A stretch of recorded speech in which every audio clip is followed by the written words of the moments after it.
Hi friends, welcome to Priya sorry world. ఇవాళ మనం చూడబోతున్నది stone stitch type 1 and మీకు ఎన్ని కావాలో ఆ లెంత్ని మెజర్ చేసుకొని మీరు కట్ చేసి స్టోన్ని తీసుకోవచ్చు. ఇది సేమ్ బటన్ హోల్ స్టిచ్లా మేము ఫాలో చేయబోతున్నాము. అండ్ నీడల్ ఏది అంటే నేను థ్రెడ్కి యూస్ చేసే నీడల్ తీసుకున్నాను అండ్ నార్మల్ థ్రెడ్ తీసుకున్నాను. అండ్ ఈ మెథడ్లో మనం స్టిచ్ చేస్తే గమ్ లేకుండా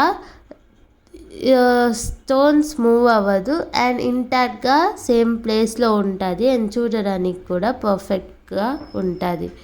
సో నేను కింద నీడల్ని స్టిచ్చెస్ వేసి పైన ఒక స్టిచ్ వేసి దాని తర్వాత అలాగే కింద తీసుకొని వచ్చి నేను స్టిచ్చెస్ వేసుకున్నాను. చూడండి, ఇప్పుడు మళ్ళీ పైన స్టిచ్చెస్ వేసుకున్నా.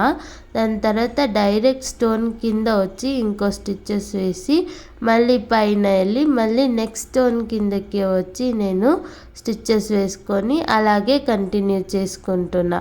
సో ఇది same button whole stitch type అంతే, కానీ దీంట్లో స్టోన్ పెట్టి కంటిన్యూ చేస్తున్నాం అండ్ బటన్ హోల్లో కింద లాక్ చేసి నెక్స్ట్కి వెళ్తున్నాం. కానీ దీంట్లో కింద లాక్ చేయకుండా సైడ్లో నెక్స్ట్ స్టోన్ కిందకి మనం స్టిచ్ వేసి అలాగే కంటిన్యూ చేసుకుంటున్నాం.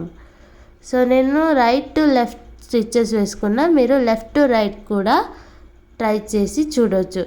నేను చూడండి, కింద నుంచి పైన ఒక స్టిచ్ వేసి మళ్ళీ స్టోన్ పక్కన స్టోన్ కిందకి స్టిచ్ వేసి మళ్ళీ ఆ సేమ్ స్టోన్ పైన స్టిచ్ వేసి మళ్ళీ డైరెక్ట్ కింద వచ్చి నెక్స్ట్ స్టోన్ కింద స్టిచ్ వేసుకుంటున్నా. సో సేమ్ ప్రాసెస్ కంటిన్యూ అవుతుంది.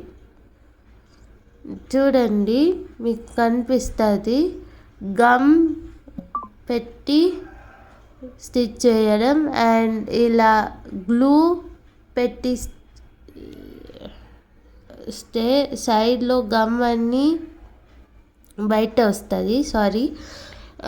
సో గమ్ అన్నీ బయట వస్తుంది, కానీ దీంట్లో అలా కనిపించదు అండ్ గమ్ అయితే ఫిల్లింగ్ అని ఇంటాక్ట్గా ఉండదు, ఇలా షేక్ అవుతుంది అండ్ ఏమైనా కొంచెం టచ్ అయితే కింద వచ్చేస్తుంది స్టోన్. కానీ దీంట్లో అలా ఉండదు, సేమ్ స్టిచ్ ఎలా వేసామో అలాగే ఉంటుంది.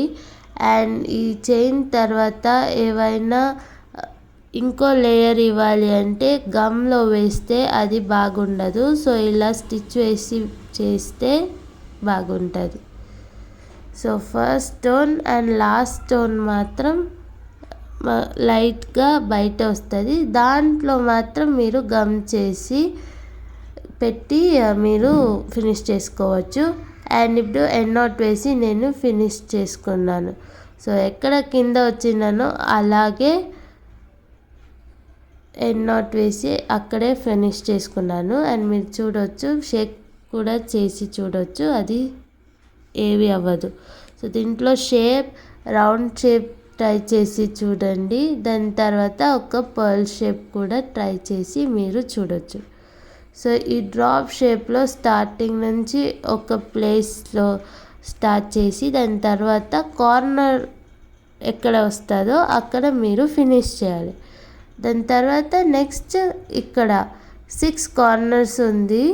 సో ఈ షేప్లో కూడా మీరు ట్రై చేసి చూడవచ్చు. మీకు కార్నర్ రాలేదు, బెండ్ అవుతుంది అంటే మీరు కట్ చేసి మీరు స్టిచ్ వేయచ్చు, లేకపోతే కంటిన్యూస్గా మీరు స్టిచ్చెస్ వేయచ్చు. సో ఒక్కొక్కసారి ఎండ్ నాట్ వేసి మీరు చేయాలి. అలా కట్ చేసుకుంటే ఇలా కంటిన్యూ చేస్తే మీకు ఆ ప్రాబ్లం ఉండదు. సో ప్రాక్టీస్ చేస్తున్నప్పుడు మీరు కట్ చేసి ఎండ్ నాట్ వేసి చేసుకోవచ్చు, కానీ మెయిన్ స్టిచ్ వేస్తున్నప్పుడు మీరు ఎక్కువ కంటిన్యూస్గా స్టిచ్చెస్ వేయడానికి ట్రై చేయండి. సో ఫర్ షూర్ ట్రై చేసి చూడండి.